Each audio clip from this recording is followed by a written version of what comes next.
Assalamualaikum warahmatullahi wabarakatuh. Jumpa kembali teman-teman para pejuang ASN. Hari ini kita masuk ke sesi simulasi soal ya. Untuk P3K, kompetensi tenaga kesehatan. Untuk formasi jabatan perawat terampil bagian kedua. Dalam bagian kedua ini nanti akan ada sebanyak 55 soal ya teman-teman, yang akan kita simulasikan. Soal-soal yang disusun itu sudah sesuai dengan kisi-kisi ya atau materi pokok dari Menpan RB. Nah, ini merupakan materi pokok dari Menpan RB ya. Ada 8, ada 2 untuk kemampuan umum, kemudian 6 kemampuan khusus. 2 kemampuan umum itu merupakan kaitannya dengan praktik keperawatan berdasarkan etik, kemudian legal, dan peka budaya. Kemudian area praktik keperawatan profesional. Kemampuan khusus ada 6. Yang pertama, pemberdayaan dan pengabdian kepada masyarakat. Kemudian asuhan keperawatan medikal bedah. Ketiga, asuhan keperawatan maternitas. Keempat, asuhan keperawatan anak. Kelima, asuhan keperawatan jiwa. Kemudian yang keenam, asuhan keperawatan komunitas. Jadi semua ada 8 ya teman-teman. Kita langsung saja menuju ke simulasi soal yang pertama. Perawat merasa tekanan dari dokter untuk melakukan tindakan yang bertentangan dengan keyakinan etiknya. Apa langkah pertama yang harus diambil perawat? A. Menolak langsung tanpa penjelasan. B. Melakukan tindakan tersebut. C. Mengungkapkan keberatan secara profesional. D. Mengajukan pengunduran diri. Atau E. Membawa kasus ini ke media. Jawabannya adalah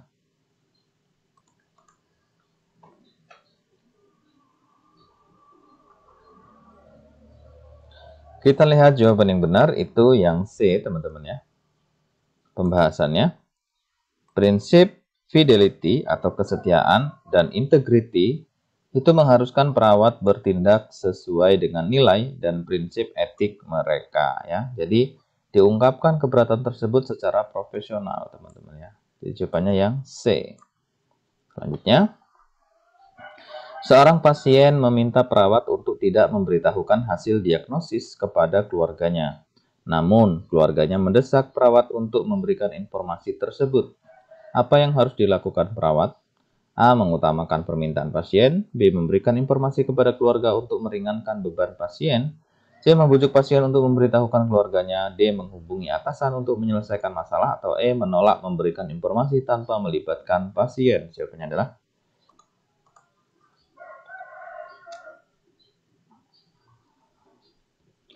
kita lihat jawaban yang benar itu yang A ya. Pembahasannya, prinsip autonomi dan confidentiality itu mengharuskan perawat menghormati keinginan pasien terkait informasi medis ya. Jadi kalau dalam kondisi seperti ini kita mengutamakan ya permintaan daripada pasien tersebut. Itu bentuk daripada perawat menghormati atau menghargai keinginan pasien terkait informasi medisnya. Jadi jawabannya yang A. Selanjutnya, jika seorang perawat menyaksikan diskriminasi terhadap pasien tertentu, tindakan apa yang sesuai dengan prinsip etik? A. Tidak ikut campur. B. Mengkonfrontasi pelaku diskriminasi secara langsung. C. Melaporkan kejadian tersebut kepada pihak berwenang. D. Memindahkan pasien ke fasilitas lain. Atau E. Minta pasien untuk melaporkan diskriminasi. Jawabannya adalah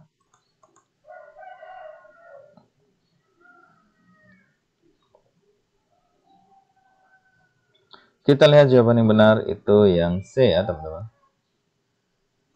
Pembahasan, prinsip justice mewajibkan perawat untuk memastikan setiap pasien diperlakukan secara adil tanpa diskriminasi. Jadi jawabannya yang C ya. Jadi bisa melaporkan kejadian tersebut kepada pihak yang berwenang.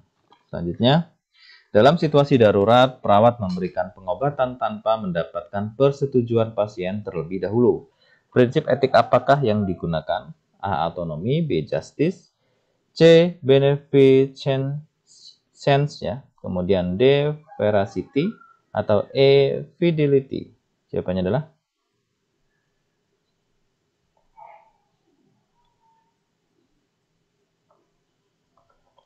Kita lihat jawabannya benar adalah C ya.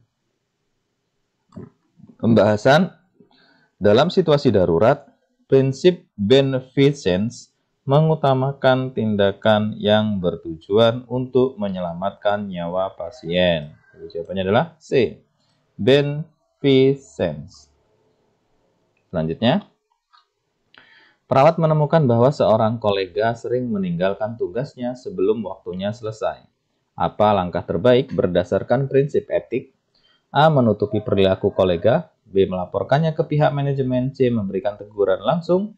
D. Mengabaikan situasi tersebut. Atau E. Mengerjakan tugas kolega tanpa melaporkannya. Jawabannya adalah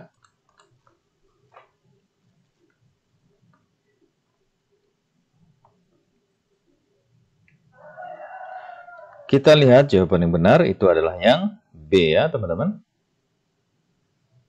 Pembahasan prinsip fidelity dan justice memerlukan tindakan untuk melaporkan perilaku yang dapat mempengaruhi kualitas perawatan pasien. Jadi jawabannya adalah yang B ya. Melaporkan ke pihak manajemen. Selanjutnya, perawat memberikan obat tanpa memverifikasi resep dokter. Jika terjadi kesalahan, siapa yang bertanggung jawab secara hukum? A. Dokter, B. Apoteker, C. Perawat, D. Rumah sakit, atau E. Pasien. Jawabannya adalah kita lihat jawaban yang benar itu yang C. Pembahasannya, secara hukum, perawat bertanggung jawab atas tindakan mereka, termasuk memverifikasi keabsahan dan akurasi resep sebelum memberikan obat. Jadi jawabannya yang C ya, perawat. Kita ke selanjutnya. Pasien menuntut perawat atas kelalaian setelah jatuh dari tempat tidur tanpa pengawasan. Jenis hukum apa yang paling relevan dalam kasus ini? A. Hukum pidana, B. Hukum perdata, C. Hukum administrasi, D. Hukum internasional, atau E. Hukum keuangan. Yang benar adalah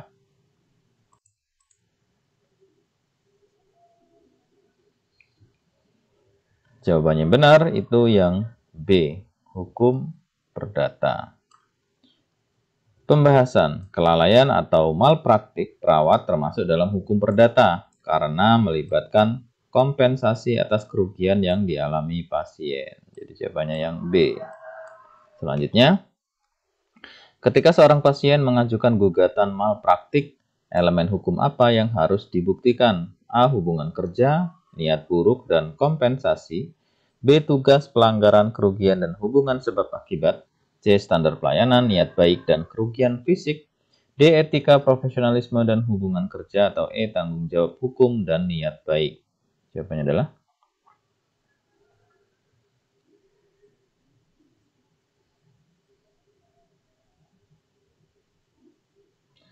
jawaban benar itu yang B. Pembahasan untuk membuktikan malpraktik harus ada bukti bahwa perawat memiliki kewajiban ya, terdati, kemudian kewajiban tersebut dilanggar ya, breach, pasien menderita kerugian ya, harm, dan kerugian tersebut adalah akibat langsung dari pelanggaran tersebut. Jadi jawabannya adalah yang B. Ada tugas, pelanggaran, kerugian, dan hubungan sebab akibat. Selanjutnya, apa istilah untuk tindakan hukum yang melibatkan kekerasan fisik atau ancaman kekerasan terhadap pasien? A. Malpraktik, B. Kelalaian, C. Bateri, D. Assault, atau E. Negligence. Jawabannya adalah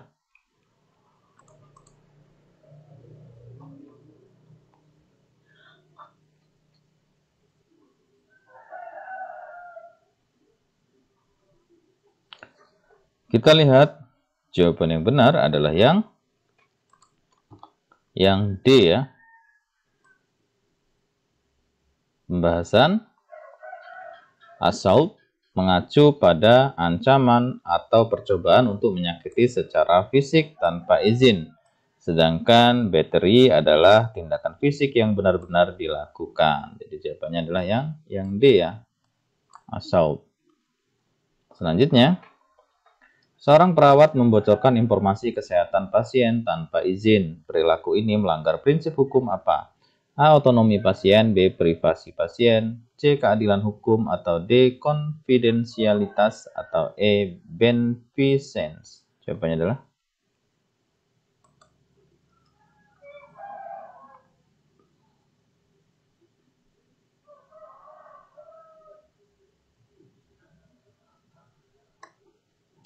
kita lihat jawaban yang benar itu adalah yang D ya.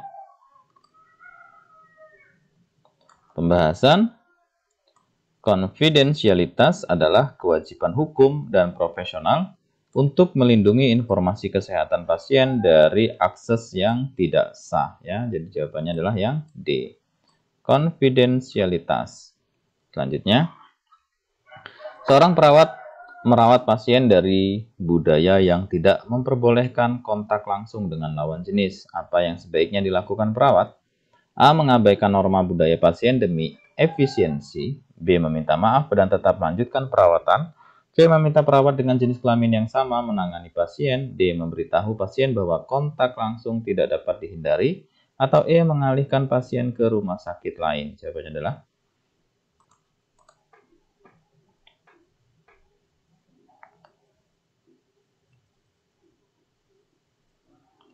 kita lihat jawaban yang benar itu yang C. Pembahasannya, peka budaya berarti menghormati nilai dan keyakinan pasien. Mengatur perawat dengan jenis kelamin yang sama adalah bentuk penghormatan terhadap norma budaya pasien. Jadi jawabannya yang C ya teman-teman. Meminta perawat dengan jenis kelamin yang sama menangani pasien. Selanjutnya, seorang pasien menolak pengobatan tertentu karena bertentangan dengan kepercayaan spiritualnya. Bagaimana perawat harus merespon? A. Memaksa pasien menerima pengobatan demi kesehatannya. B. Menyarankan pasien untuk mencari pendapat kedua. C. Menghormati keputusannya dan berdiskusi tentang alternatif. D. Melibatkan keluarga pasien untuk mempengaruhi keputusan. Atau E. Memberikan pengobatan tanpa sepengetahuan pasien. Jawabannya adalah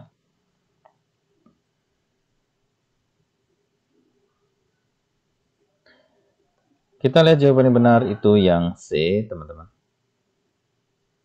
Pembahasannya, peka budaya mengharuskan perawat menghormati kepercayaan pasien sambil menawarkan solusi alternatif yang sesuai dengan keyakinannya. Jadi menghormati keputusannya, kemudian berdiskusi ya tentang alternatif yang mungkin bisa diberikan gitu ya. Kemudian disetujui. Jadi jawabannya yang C. Pasien dari latar belakang budaya tertentu enggan mengungkapkan rasa sakit secara langsung. Apa yang sebaiknya dilakukan perawat? A. Mengabaikan keluhan pasien karena tidak ada bukti rasa sakit. B. Menggunakan alat penilaian rasa sakit yang tidak memerlukan verbal. C. Menegaskan bahwa pasien harus berbicara tentang rasa sakitnya. D. Mengamati perilaku non-verbal yang mengindikasikan rasa sakit. Atau E. Menunggu pasien mengungkapkan rasa sakitnya secara sukarela. Jawabannya adalah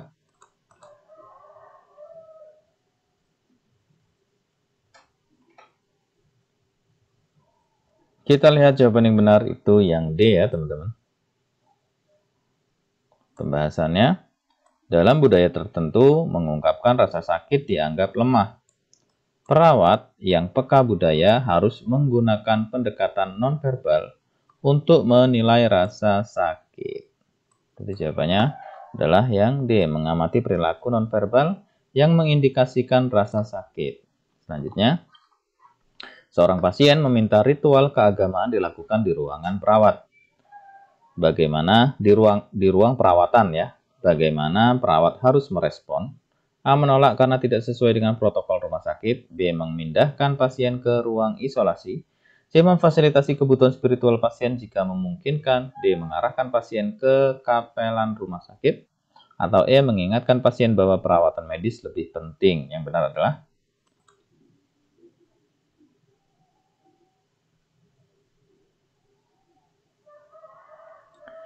kita lihat jawaban yang benar itu yang C ya. Pembahasan praktik keperawatan peka budaya mencakup mendukung kebutuhan spiritual pasien selama tidak mengganggu prosedur medis atau perawatan lainnya ya. Yang C, jadi memberikan kesempatan ya atau memfasilitasi kebutuhan spiritual pasien jika memungkinkan. Jika memungkinkan itu berarti tidak mengganggu prosedur ya, tidak mengganggu yang lainnya, tidak mengganggu bentuk perawatan dan lain sebagainya.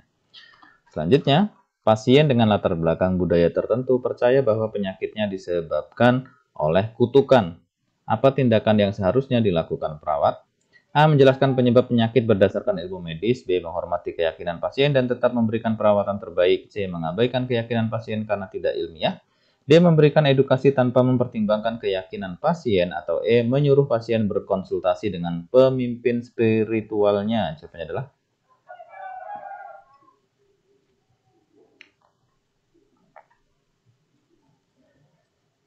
kita lihat jawaban yang benar itu yang B. Pembahasan menghormati keyakinan pasien adalah esensi kepekaan budaya.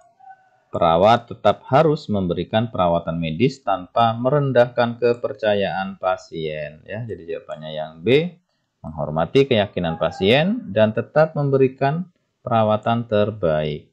Selanjutnya, apa tanggung jawab perawat terhadap pasien dengan kondisi kritis dalam menjaga kesinambungan perawatan? A. Mengandalkan dokter untuk membuat semua keputusan. B. Menjaga komunikasi terbuka dengan pasien dan keluarga. C. Mengurangi tanggung jawab perawatan di luar shift kerja. D. Menyerahkan tanggung jawab kepada tim multidisiplin. Atau E. Menentukan tindakan medis utama untuk pasien. Yang benar adalah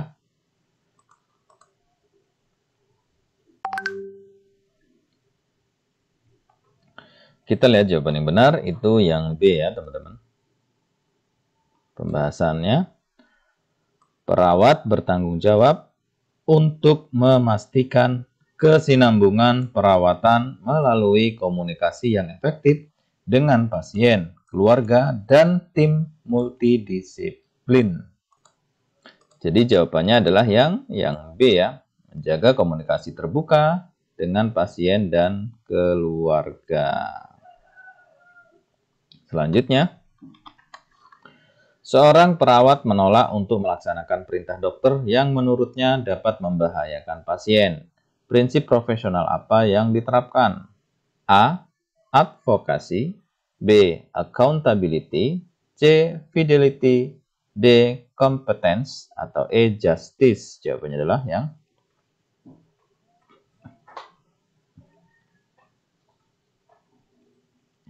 kita lihat jawaban yang benar itu yang A ya. Pembahasannya, advokasi ya mengharuskan perawat untuk melindungi pasien dari tindakan yang dapat membahayakan. Bahkan jika itu berarti menolak perintah dokter. Gitu. Walaupun itu perintah dokter, kalau membahayakan bisa menerapkan prinsip advokasi ya. Selanjutnya, seorang pasien meminta informasi tentang perawatan yang tidak diajukan oleh dokter. Bagaimana perawat harus merespon? A. Memberikan informasi secara rinci tanpa konsultasi. B. Mengarahkan pasien untuk bertanya kepada dokter. C. Memberikan jawaban yang umum tanpa konteks. D. Menunda jawaban hingga mendapatkan izin dari dokter. Atau E. Menyediakan informasi berbasis bukti tentang pilihan perawatan. Jawabannya adalah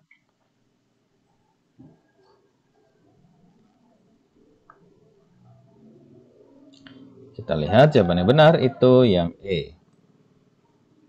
Pembahasan profesionalisme perawat mencakup memberikan informasi yang akurat dan berbasis bukti untuk mendukung pengambilan keputusan pasien. Jadi jawabannya yang E, menyediakan informasi berbasis bukti tentang pilihan perawatan. Selanjutnya, apa tanggung jawab profesional utama perawat dalam mengelola konflik di tempat kerja? A. Menghindari keterlibatan dalam konflik. B. Melaporkan setiap konflik kepada manajer. C. Menggunakan komunikasi yang asertif dan kolaboratif. D. Mengarahkan konflik kepada pihak ketiga untuk diselesaikan. Atau E. Menyelesaikan konflik melalui jalur hukum. Jawabnya adalah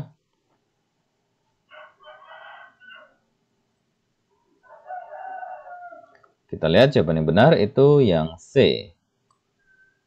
Pembahasannya, perawat profesional harus mengelola konflik secara langsung dengan pendekatan kolaboratif untuk mencapai solusi yang efektif. Jadi Jadi jawabannya yang C, menggunakan komunikasi yang asertif dan kolaboratif. Selanjutnya, perawat menghadapi pasien yang menolak pengobatan meskipun memiliki resiko komplikasi serius. Apa tanggung jawab profesional perawat? A. Menghormati keputusan pasien dan mencatat penolakan. B. Memaksa pasien untuk menerima pengobatan. C. Melibatkan keluarga untuk memengaruhi pasien. D. Mengabaikan penolakan dan memberikan pengobatan. Atau E. Melaporkan pasien ke manajemen rumah sakit. Jawabannya adalah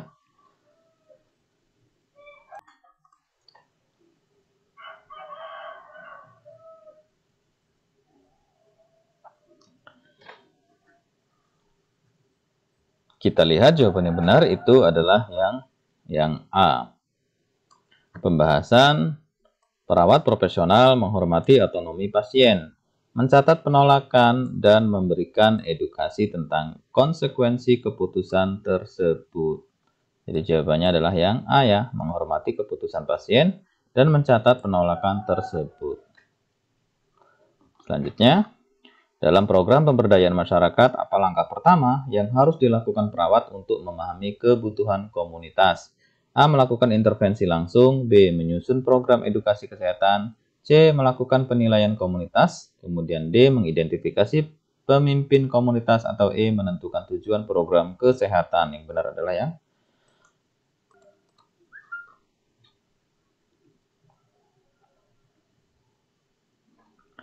kita lihat jawaban yang benar itu yang C, teman-teman ya.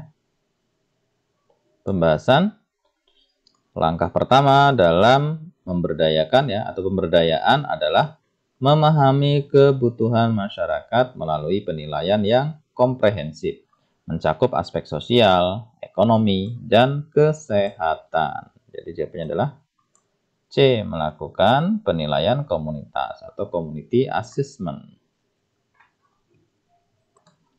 Selanjutnya, dalam pengabdian masyarakat, perawat harus memastikan bahwa program kesehatan dapat berlangsung secara mandiri setelah intervensi selesai. Prinsip apakah yang diterapkan di sini?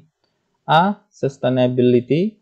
B. Empowerment ya. Kemudian C. Advokasi. D. Collaboration. Atau E. Accountability. Jawabannya adalah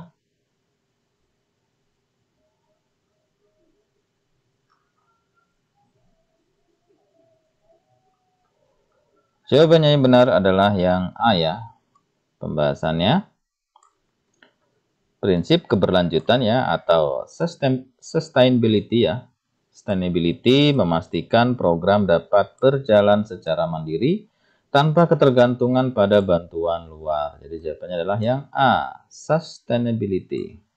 Selanjutnya, seorang perawat mengembangkan program edukasi tentang sanitasi di komunitas yang memiliki tingkat literasi rendah. Pendekatan terbaik adalah A. Memberikan brosur dengan informasi tertulis. B. Menggunakan media visual dan demonstrasi langsung. C. Menyampaikan informasi dalam seminar formal. D. Membagikan alat sanitasi tanpa penjelasan. Atau E. Melibatkan tokoh agama untuk menggantikan edukasi. Yang benar adalah yang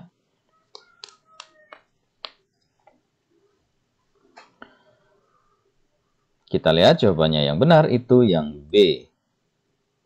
Pembahasannya, untuk komunitas dengan literasi rendah, media visual dan demonstrasi lebih efektif dalam menyampaikan pesan kesehatan. Jadi jawabannya yang B, menggunakan media visual dan demonstrasi langsung. Selanjutnya, perawat bekerja dengan komunitas untuk mengurangi angka stunting pada anak. Intervensi prioritas yang harus dilakukan adalah A. Memberikan suplemen makanan secara langsung. B. Edukasi gizi kepada ibu hamil dan menyusui. C. Melakukan survei rutin pada anak-anak. D. Meningkatkan akses ke fasilitas kesehatan. Atau E. Mendistribusikan makanan siap saji. Jawabannya adalah yang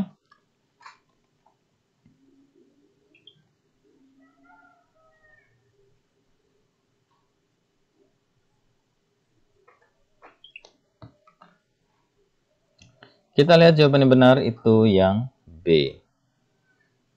Pembahasan edukasi gizi kepada ibu hamil dan menyusui adalah langkah preventif yang efektif untuk mengurangi stunting di komunitas. Di jawabannya yang B, edukasi gizi kepada ibu hamil dan menyusui. Selanjutnya, Perawat yang bekerja di masyarakat harus mampu memahami peran budaya dalam kesehatan. Contoh pendekatan budaya yang peka adalah A. Mengabaikan kepercayaan tradisional yang tidak ilmiah. B. Memberikan perawatan tanpa melibatkan masyarakat.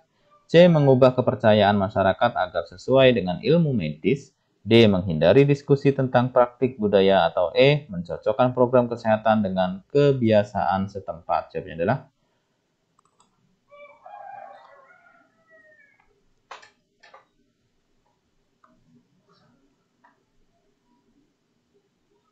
kita lihat jawaban yang benar itu adalah yang E.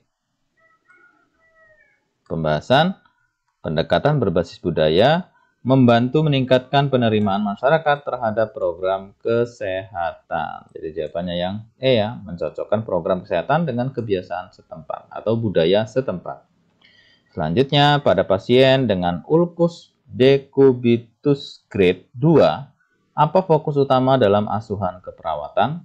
A. Memberikan antibiotik topikal. B. Meningkatkan mobilisasi pasien. C. Memberikan diet tinggi protein. D. Mengaplikasikan balutan steril. Atau E. Mengurangi penggunaan bantalan tekanan. Yang benar adalah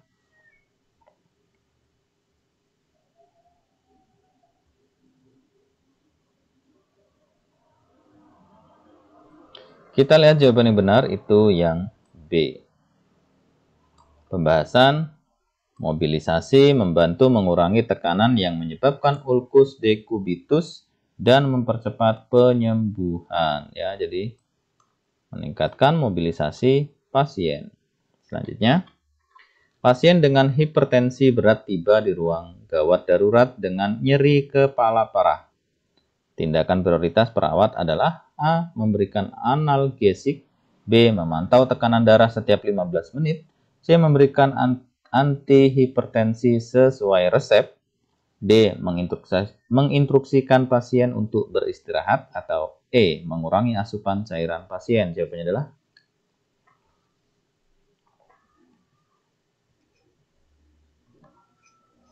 kita lihat jawaban yang benar itu adalah yang C. Pembahasan hipertensi berat memerlukan intervensi farmakologis untuk menurunkan tekanan darah secara cepat dan aman ya. Jadi yang C, memberikan antihipertensi sesuai dengan resep.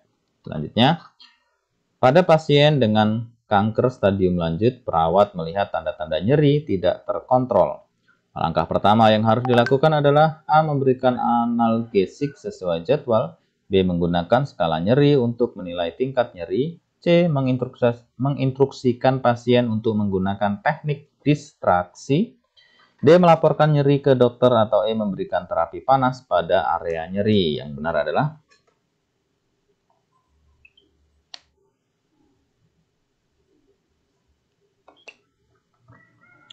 kita lihat jawaban yang benar itu yang B. Pembahasan penilaian nyeri adalah langkah pertama untuk menentukan intervensi yang tepat sesuai kebutuhan pasien. Jadi jawabannya yang B ya, menggunakan skala nyeri untuk menilai tingkat nyeri. Selanjutnya, seorang pasien dengan emboli paru menunjukkan dyspnea berat dan sianosis. Apa intervensi pertama yang harus dilakukan? A. Memberikan oksigen dengan aliran tinggi. B. Menyiapkan pasien untuk trombolisis. C. Meningkatkan posisi kepala tempat tidur. D. Melakukan pemeriksaan gas darah. Atau E. Memantau tekanan darah pasien. Jawabannya adalah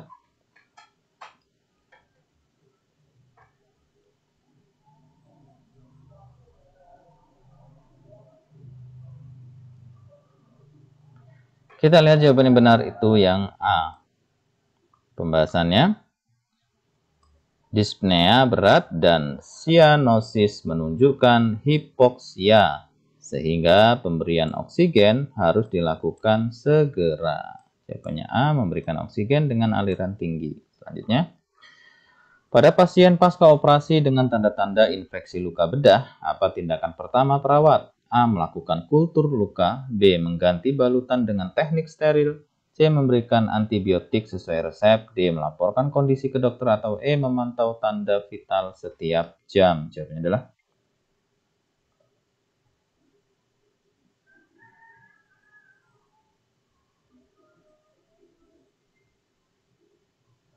kita lihat jawaban yang benar itu yang B. Pembahasannya, mengganti balutan dengan teknik steril membantu mencegah penyebaran infeksi dan mengidentifikasi kondisi luka secara lebih akurat. Jadi yang B ya teman-teman, mengganti balutan dengan teknik steril. Selanjutnya, pada ibu hamil dengan usia kehamilan 32 minggu dilakukan pengukuran tinggi fundus uteri ya atau TFU sebesar 28 cm. Apa yang harus dilakukan perawat? A. Merujuk untuk USG ya, karena kemungkinan intrauterine growth restriction atau UGR ya. Kemudian B. Memberikan edukasi tentang pola makan yang seimbang. C. Memantau TFU pada kunjungan berikutnya. D. Menanyakan tentang pola aktivitas ibu. E. Memberikan cairan intravena untuk mencegah dehidrasi. Jawabannya adalah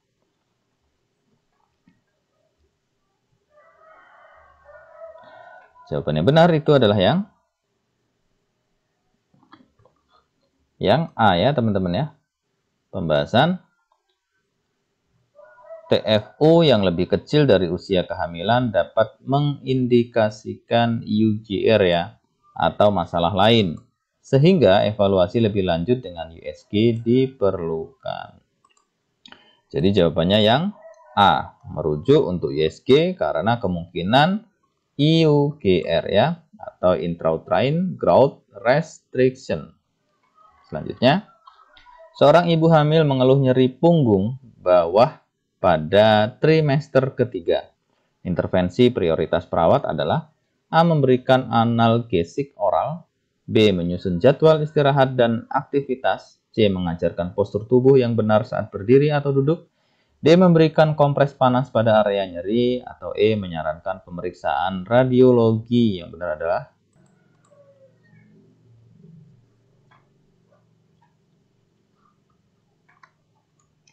kita lihat jawaban yang benar itu yang C. Pembahasannya, nyeri punggung bawah pada kehamilan seringkali disebabkan oleh perubahan postur akibat pertumbuhan janin. Koreksi postur dapat mengurangi tekanan pada punggung ya. Jadi jawabannya yang C. Bisa melakukan pengajaran postur ya atau mengajarkan postur tubuh yang benar saat berdiri atau duduk kepada ibu.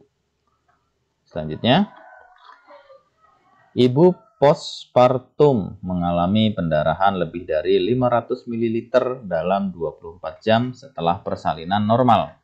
Apa yang menjadi prioritas? A. Memberikan cairan intravena. B. Melakukan misik fundus uteri. C. Memberikan edukasi tentang perawatan luka perineum. D. Memastikan pasien menyusui bayi secara langsung. Atau E. Memberikan obat penurun tekanan darah. Yang benar adalah yang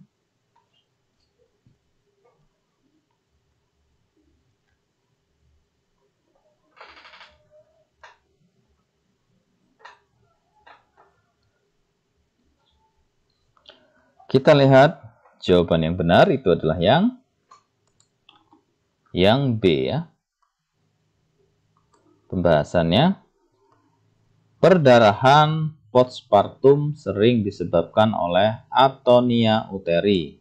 Misik fundus membantu merangsang kontraksi uterus untuk mengurangi perdarahan ya. Jadi jawabannya adalah yang B.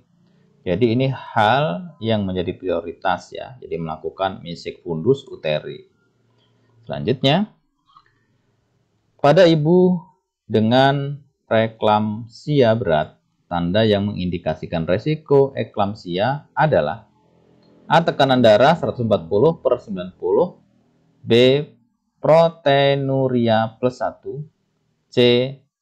Edema tungkai bawah, D. Nyeri epigastrium dan pandangan kabur, atau E. Penurunan jumlah urin. Jawabannya adalah yang mengindikasikan resiko eklamsia ya teman-teman.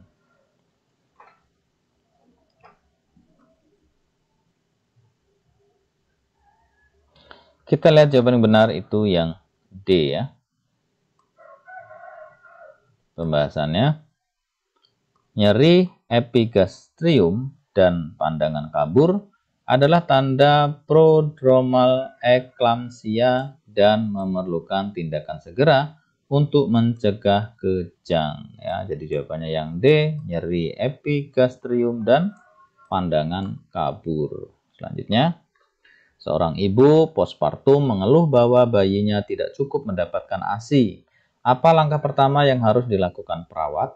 A. Memberikan susu formula dengan pengganti sementara. Sebagai pengganti sementara ya. B. Menyarankan ibu untuk meningkatkan frekuensi menyusui. C. Menginstruksikan ibu untuk memompa ASI. D. Memeriksa teknik menyusui ibu. E. Memberikan suplemen untuk meningkatkan produksi ASI. Jawabannya adalah yang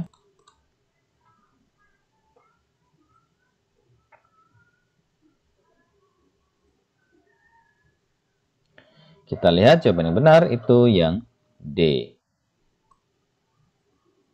Pembahasan, teknik menyusui yang salah dapat menyebabkan bayi tidak mendapatkan ASI yang cukup. Evaluasi teknik adalah langkah awal yang penting. Jadi bisa memeriksa teknik menyusui ibu yang D. Selanjutnya, pada bayi dengan berat badan lahir rendah BBLR ya, intervensi utama untuk mencegah hipotermia adalah A. Memberikan selimut tebal, B. Menggunakan lampu pemanas, C. Melakukan metode kangaroo care, D. Memberikan cairan intravena, atau E. Menyediakan lingkungan yang tenang. Jawabannya adalah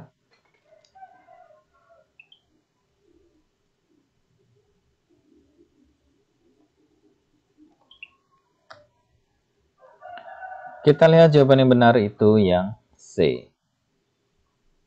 Pembahasan, metode kangaroo care adalah cara efektif untuk mencegah hipotermia dengan memanfaatkan kontak kulit antara ibu dan bayi. Jadi jawabannya yang C. Melakukan metode kangaroo care. Jadi melakukan metode kangaroo care ya. Selanjutnya, pada anak dengan anemia defisiensi besi, apa yang menjadi prioritas dalam asuhan keperawatan? A. Memberikan suplemen zat besi sesuai resep. B. Mengajarkan orang tua tentang pola makan tinggi protein. C. Memberikan transfusi darah. D. Mengawasi aktivitas fisik anak. Atau E. Menginstruksikan anak untuk beristirahat lebih banyak. Jawabannya adalah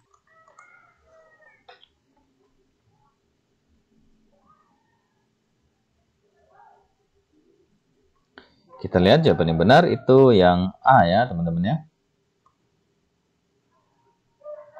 Pembahasan, suplemen zat besi adalah terapi utama untuk mengatasi anemia defisiensi besi pada anak. Jadi jawabannya bisa memberikan suplemen zat besi sesuai resep ya yang A. Selanjutnya, seorang anak dengan leukemia menunjukkan tanda-tanda infeksi seperti demam dan kelelahan. Apa tindakan prioritas perawat? A. Memberikan antipiretik. B. Mengambil sampel darah untuk kultur. C. Memberikan antibiotik sesuai resep. D. Membatasi pengunjung ke kamar anak. Atau E. Meningkatkan kebersihan lingkungan. Jawabannya adalah yang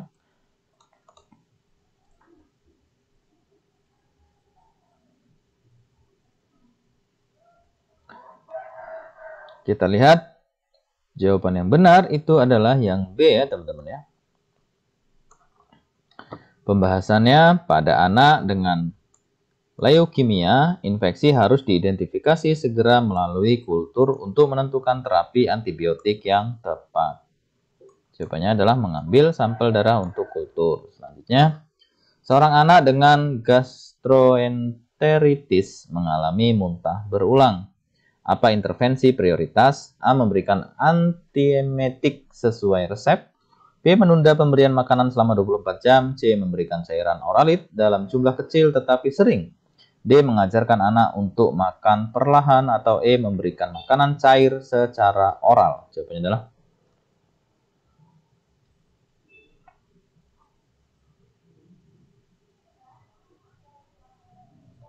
kita lihat jawaban yang benar itu yang C.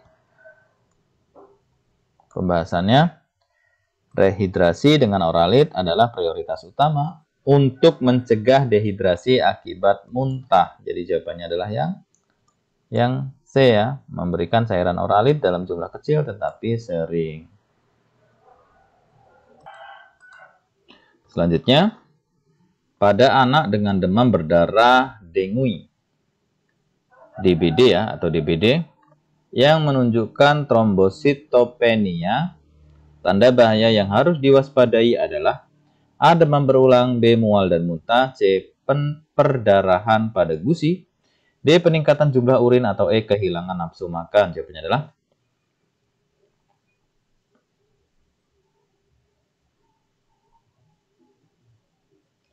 kita lihat jawaban yang benar itu yang C ya.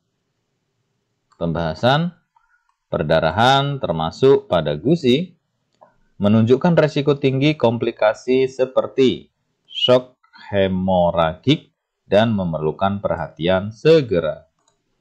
Jadi jawabannya yang C ya.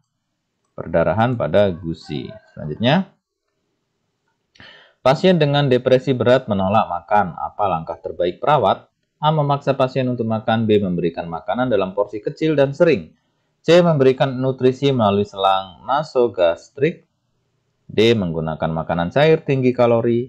E. Mengedukasi pasien tentang pentingnya nutrisi. Yang benar adalah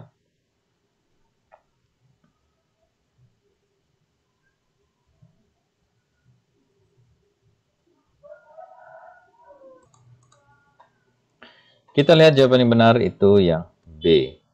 Pembahasannya, makanan kecil tetapi sering lebih mudah diterima oleh pasien dengan nafsu makan rendah ya. Jadi jawabannya yang B, memberikan makanan dalam porsi kecil dan sering. Selanjutnya, pasien dengan gangguan cemas generalisasi mengatakan bahwa ia sulit tidur setiap malam. Apa intervensi utama? A. Memberikan obat tidur sesuai resep. B. Mengajarkan teknik relaksasi sebelum tidur. C. Mendorong pasien untuk berolahraga sebelum tidur. D. Membatasi aktivitas pasien di siang hari. Atau E. Menyediakan lingkungan yang tenang dan gelap. Jawabannya adalah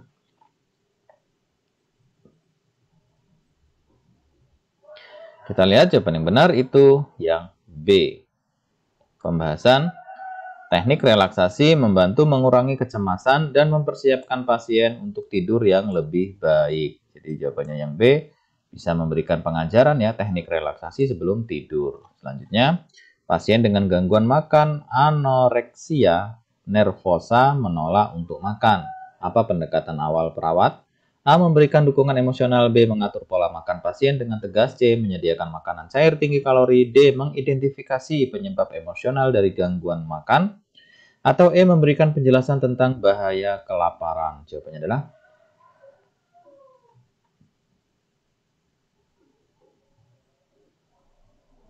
kita lihat jawaban yang benar itu yang D.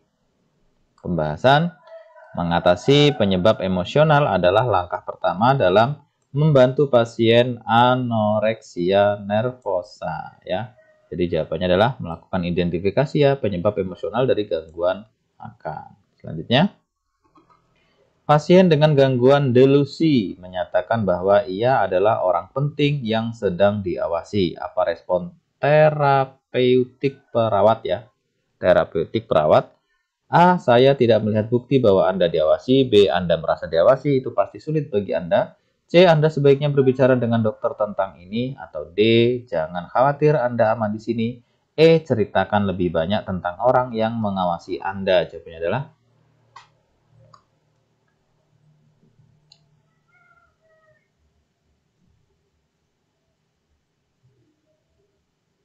kita lihat jawaban yang benar itu yang B.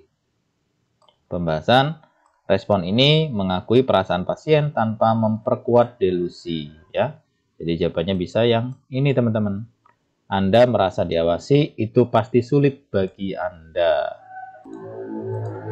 Selanjutnya, pasien dengan gangguan jiwa menetap menolak berpartisipasi dalam perawatan diri. Apa intervensi terbaik?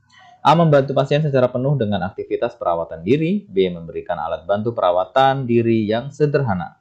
C. Mengajarkan pasien langkah-langkah perawatan diri secara bertahap. D. Mengabaikan kebutuhan perawatan diri pasien.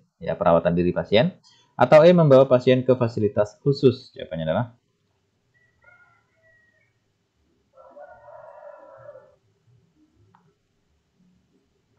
Kita lihat jawaban yang benar itu yang C ya teman-teman ya.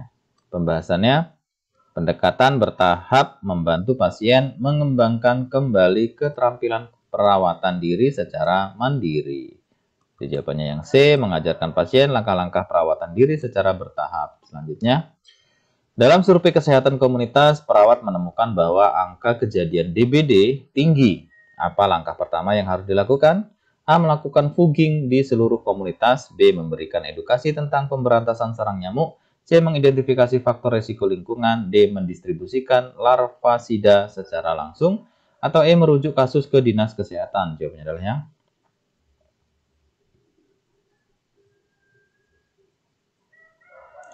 kita lihat jawaban yang benar itu yang C.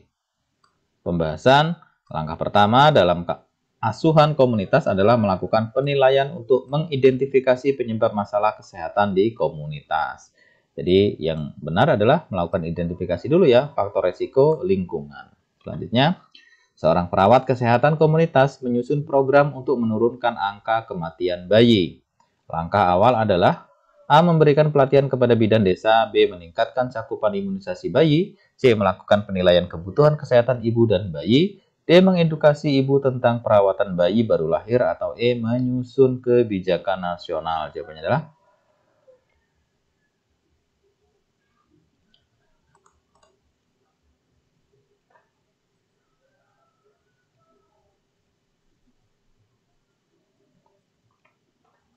kita lihat jawaban yang benar itu yang C.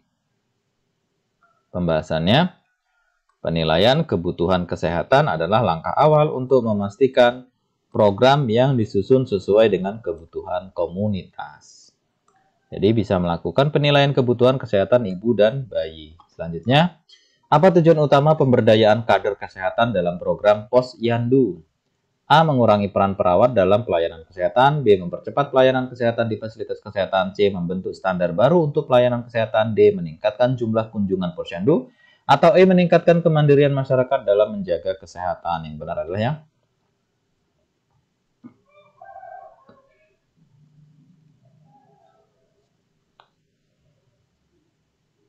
kita lihat jawaban yang benar itu yang E. Pembahasan, pemberdayaan kader kesehatan bertujuan membantu masyarakat menjaga kesehatan secara mandiri melalui edukasi dan partisipasi aktif ya. Jadi jawabannya adalah meningkatkan kemandirian masyarakat dalam menjaga kesehatan yang E. Selanjutnya, seorang ibu menyatakan bahwa anaknya tidak perlu imunisasi karena tidak pernah sakit. Apa respon terbaik perawat? A. Ibu berhak menolak imunisasi jika merasa tidak perlu. B. Imunisasi mencegah penyakit yang dapat membahayakan anak. C. Anak ibu tidak akan sehat selamanya tanpa imunisasi. D. Saya akan melaporkan ibu ke pihak berwenang. Atau E. Mari kita bahas ini lain waktu. Jawabannya adalah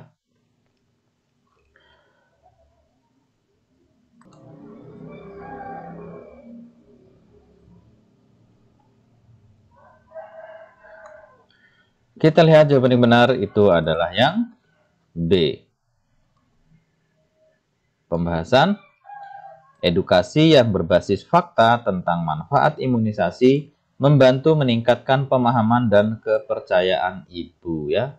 Jadi bisa memberikan penjelasan ini. Jadi kita mengatakan bahwasanya imunisasi itu mencegah penyakit yang dapat membahayakan anak gitu. Selanjutnya, dalam program pemberantasan TBC di komunitas, perawat harus memastikan pasien menjalani pengobatan sesuai protokol DOTS ya. DOTS. Apa langkah yang paling tepat? A. Memberikan obat secara gratis. B. Memantau pasien secara langsung saat minum obat. C. Mengajarkan pasien cara mengidentifikasi gejala TBC. D. Mendistribusikan masker kepada pasien. Atau E. Melaporkan pasien yang tidak patuh kepada otoritas. Jawabannya adalah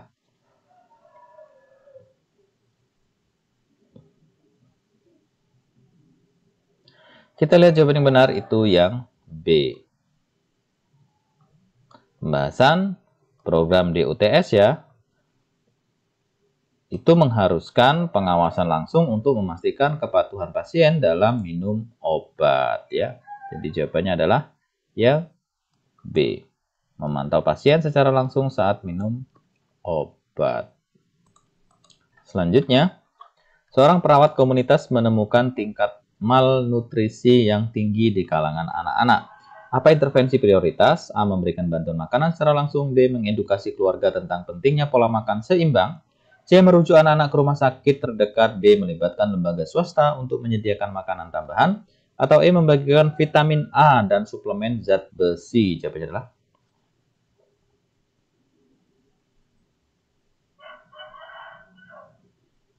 kita lihat jawaban yang benar itu yang B ya teman-teman ya.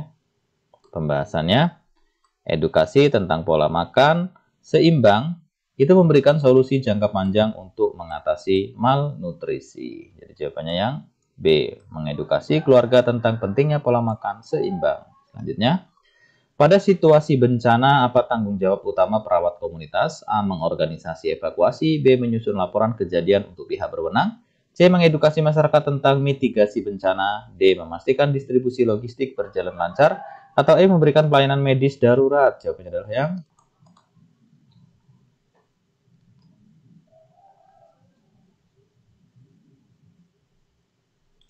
kita lihat jawaban yang benar itu yang E.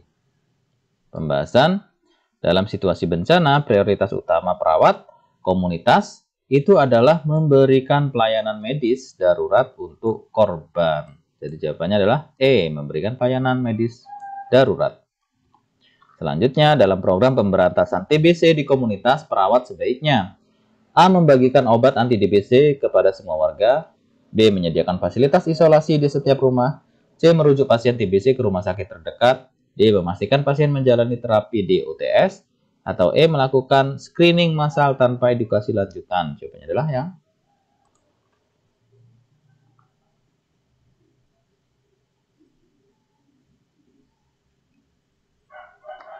kita lihat jawaban yang benar itu adalah yang D ya teman-teman. Pembahasan DOTS ya atau Directly Observed Treatment Short Course adalah pendekatan standar untuk memastikan kepatuhan pasien dalam menjalani pengobatan TBC. Jadi jawabannya yang D ya. Memastikan pasien menjalani terapi DOTS ya atau Directly Observed Treatment Short Course yang D. Selanjutnya, dalam menghadapi kasus penyakit menular di komunitas, peran utama perawat komunitas adalah A. Memberikan obat kepada pasien yang terinfeksi. B. Mengisolasi pasien yang terinfeksi. C. Melakukan promosi kesehatan untuk mencegah penyebaran. D. Membagikan masker kepada seluruh komunitas. Atau E. Menunggu arahan dari dinas kesehatan. Yang benar adalah yang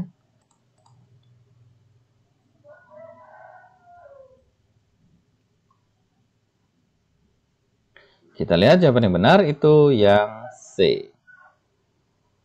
Pembahasan promosi kesehatan adalah langkah penting dalam mengedukasi masyarakat tentang pencegahan penyebaran penyakit menular ya.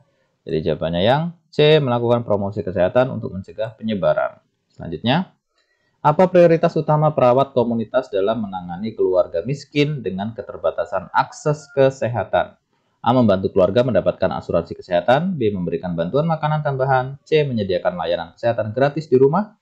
D. Menghubungi keluarga dengan sumber daya yang tersedia. Atau E. Membawa keluarga ke rumah sakit terdekat. Jawabnya adalah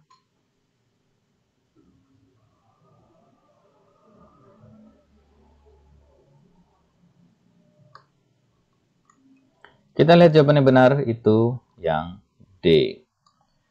Pembahasan perawat komunitas berperan sebagai penghubung antara keluarga dan sumber daya yang dapat memenuhi kebutuhan mereka. Jadi jawabannya yang D, menghubungkan keluarga dengan sumber daya yang tersedia. Nah, demikian teman-teman ya. 55 contoh soal untuk formasi jabatan P3K Tenaga Kesehatan. Formasi jabatannya adalah perawat terampil. Mudah-mudahan dengan kita banyak latihan, kita banyak simulasi soal, itu memudahkan saat kita nanti menjawab soal-soal di saat ujian. Dan pada akhirnya hasil yang baik dikarenakan usaha yang baik. Terima kasih, semoga sukses. Sampai jumpa di pembahasan selanjutnya. Assalamualaikum warahmatullahi wabarakatuh. Salam.